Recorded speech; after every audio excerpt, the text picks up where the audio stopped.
What's going on, everybody? I hope everyone's having a fantastic evening, fantastic afternoon, fantastic pre-noon, no matter where you are in the world. I'm Hassan Piker, and this is the HasanDaily broadcast coming to you live from sunny California, Los Angeles, folks. We're live and alive, and I hope all the boys, girls, and MBs are having a fantastic one because today's a beautiful day. Today's a wonderful day.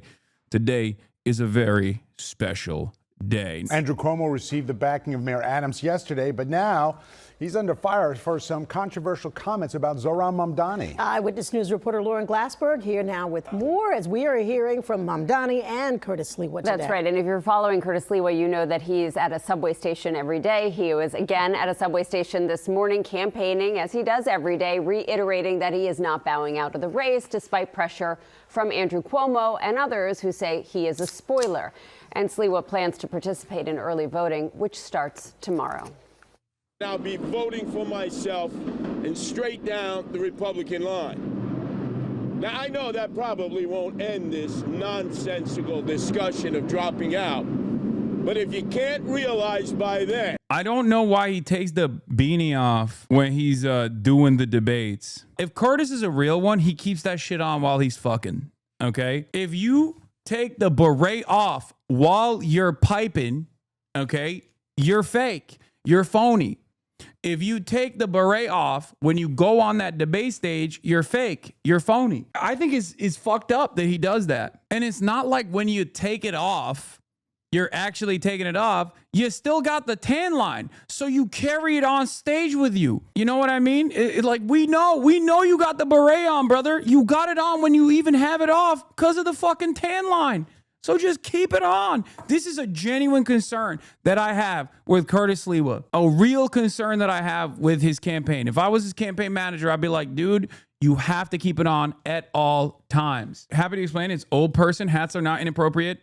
Indoor culture norms. You think that's what it is? It's disrespectful to keep the... But he keeps the beret on inside too, right? Like in other circumstances. I feel like I'm sure there's like images of him indoors with the beret on, right? And while SLIWA is staying in the race, Andrew Cuomo is hoping his endorsement from the current mayor gives him some traction as he trails Zohran Mamdani. Mamdani today plans to further lash Cuomo for an exchange on WABC radio yesterday morning in which the host, Sid Rosenberg, suggested Mamdani would celebrate a 9/11-style terrorist attack, and Cuomo failed to shut him down. Can you imagine Mamdani in the seat?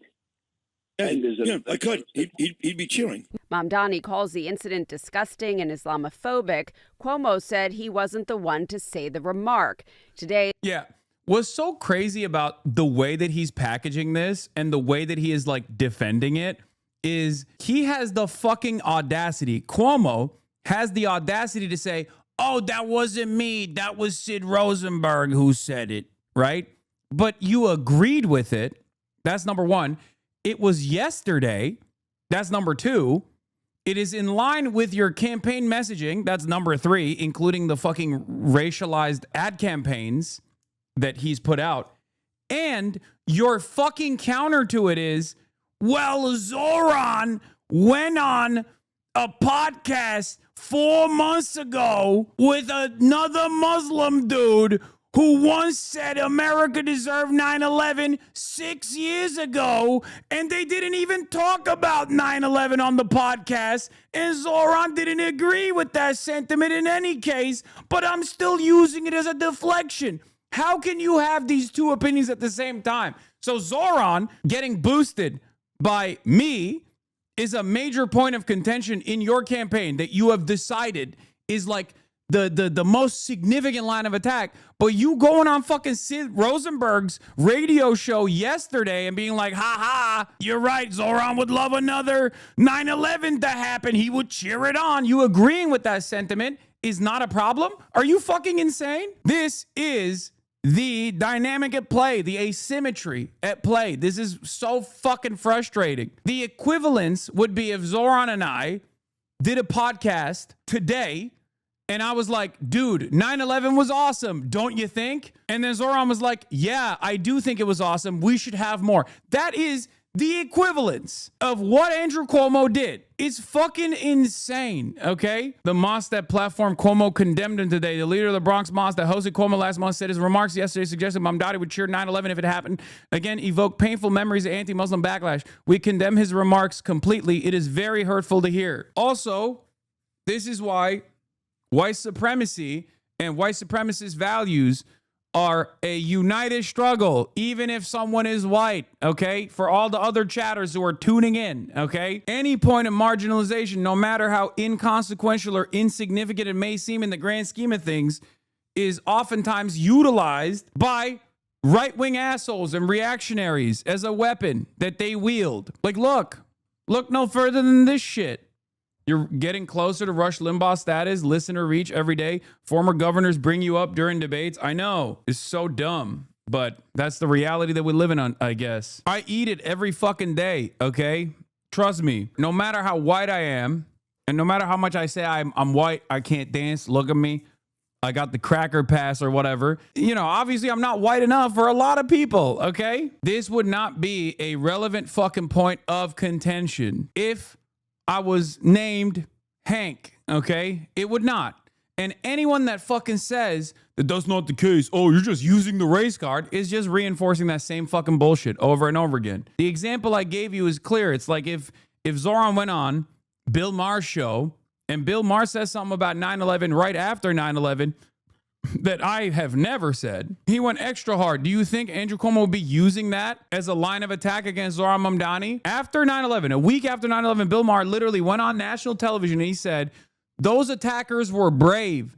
They actually flew the planes into the fucking towers. You know what's not brave? Lobbing Tomahawk missiles from thousands of miles away. That's not brave. You can like it, you can hate it, but it doesn't matter. You can't deny that that was brave. That's what he said about the 9/11 attackers 2 weeks after 9/11. He got obviously canceled for it. He lost his show over it. Do you think if Zohran went on his show in the build up to this election, they didn't even talk about 9/11 at all, do you think Andrew Cuomo would be like, Zohran went on the show of Bill Maher, who once famously said that 9/11 attackers were brave people? Clearly, Zohran agrees with this sentiment and wants another 9/11 to happen. Do you think that argument would hold? No, of course not. Because Bill Maher's fucking white. Why won't he condemn Bill Maher? Yeah, he's white. He's pro-Israel. It don't matter. And Sid Rosenberg's been losing his fucking mind on the timeline over and over again. He's like, no, he didn't make the comment I made. Democrats are shameful. I made the comment.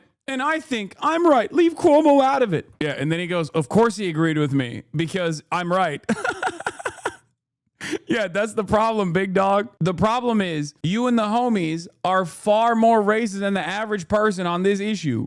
Now, society might move in that direction eventually, but it's not there right now. And that's the reason why you're frustrated, because you're like, well, why isn't society as racist as I am? I thought Sid Rosenberg did a sports show on AM radio. I'm so confused. I mean, he's conservative. He's a conservative talk show host. And you can just get away with heinous fucking lines of attack, dude. You could just get away with so much unlimited, unrestrained racism against certain topics and certain subjects. This is something that I've actually talked about with respect to like anti-black sentiment. America is primarily anti-indigenous and anti-black. That's the fundamentals. The fundamentals are there. But because of that, because of how formative of a part of American culture anti-blackness is and white supremacy is, over the years, it has evolved to be insidious. It has evolved to be almost invisible, even though it's very visible if you're black, obviously. Sometimes even when a white political commentator uses a specific tone when referring to black people. But for that reason, like, there are certain things, because it's such a passive thing that everyone, without even considering, engages in, there is a certain level of anti-blackness that is not allowed. The level of anti-blackness that is not allowed is like if you make the common tropes, if you say the N-word, for example, or if you make references to certain animals or certain types of food that is stereotypically attributed, right? Like if you do stuff like that, most people understand what you're doing, right?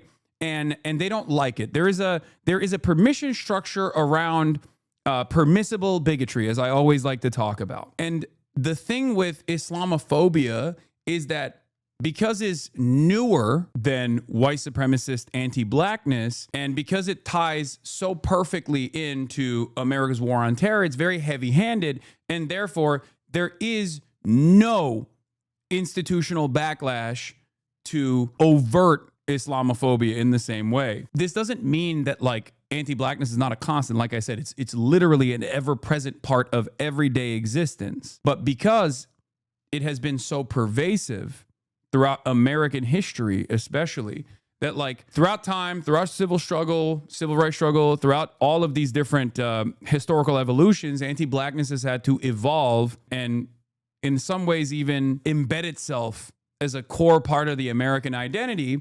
But because of that, you can't get away with being overtly anti-black in the same way that you can being Islamophobic, but only because it's like a newer form of bigotry that hasn't evolved to be a core part of the American identity. Religion has long been an undercurrent of this mayoral race, with accusations that Mamdani is anti-Semitic and that Cuomo and his campaign have been Islamophobic. Cuomo's message is to smear and slander the first Muslim. Like, I know people don't want to hear this, especially a lot of people who are not like tuned into this stuff, but accusing a Muslim dude who has never said anything anti-Semitic of anti-Semitism is also a little Islamophobic, okay? It's racist as fuck. The notion that like we're constantly talking about Jewish safety and Jewish fears in the campaign or what it would look like, it's no different than white Christian safety and white Christian fears in the South if miscegenation took place. You know what I mean? If miscegenation was allowed, oh my God, white people are going to be fearful. If black people can actually use the same water fountains as black people, then this is actually destroying my Christian white Christian nationalist safe space. Like, people understand that. If a racist, white supremacist Christian guy in the South was saying, well, I'm really fearful of a black politician being elected in my state, everyone would know exactly what the fuck is going on when that person says that. But we don't have the capacity to understand that, like, this can still be cynical, okay? When a lot of people talk about Jewish safety in this way, most people do not understand that this can be cynical as well. This is being weaponized against a Muslim candidate. It is racialized. It is racist. It is Islamophobic. It's fucking ridiculous. And the very fact that absolutely no one gives a fuck about the unrestrained Islamophobia and the unrestrained racism against all Muslim New Yorkers in this fucking campaign cycle is also a part of that asymmetry. It's a blind spot that many people have. They don't realize that this shit is insane. New York City has what, like 1 million plus Muslims living in it. It's like 1 out of every 10 New Yorkers is Muslim. Okay, a lot of black and brown people in that group. And you're just saying like, well, you know, all Muslims are a little bit scary. Jews are terrified of Muslims being in charge because they're going to do Sharia law. They're going to force halal food down our throats. They're going to fucking do 9/11 again. Yeah, 1 out of 8. You're saying 1 out of 8 people in your vicinity is secretly plotting another fucking 9/11. What the fuck? That's an insanely racist thing to say. Hello? Candidate on the verge of leading this city. To look at a city where 1 in 8 New Yorkers are Muslim and say that by virtue of your faith, you are worthy of suspicion. Meanwhile, the Knicks are calling foul on a political ad for Mamdani. The team has issued a cease and desist letter saying that we'll take a look at this image, that it is misleading to the public. There we go. And that the Knicks do not endorse Mamdani for mayor. Mamdani will be speaking outside of a mosque later in the Bronx today to address what he is calling a renewed wave of Islamophobic rhetoric. Jalen Brunson, you can do something amazing right now. Yeah, Jalen Brunson, come out. Jalen Brunson, come out and say, you are riding with Zohran. Do it.